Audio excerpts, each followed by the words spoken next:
Я вижу, что в чатик некоторые из вас пишете, что «О, я верю, это вот там родные не верят». А я верю в себе. А вот родные не верят. А я верю в себе, и коронавирус еще. А я верю в себе, но денег нет. Муж против. Я верю в себе. А вот там клиенты, в которые приглашаю, они не верят. О чем речь?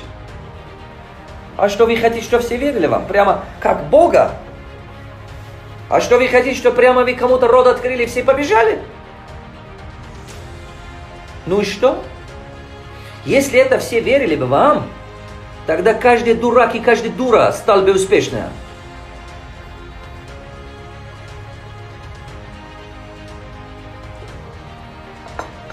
Вот дело в том, что именно этого не будет. Поэтому не каждый может стать успешным. Ну что? Нельзя отказаться от своей мечты, потому что никто не помогает. Нельзя отказаться от своей мечты только потому, что не все идеально сразу получается.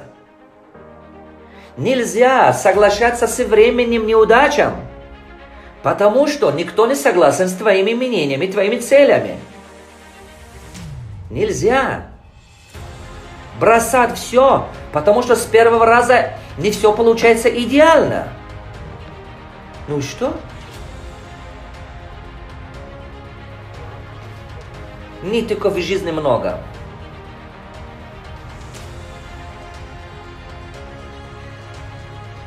Нитиков в жизни всегда хватает. А вот героев, достойных очень мало. Вам надо выбирать, кого из них вы хотите стать.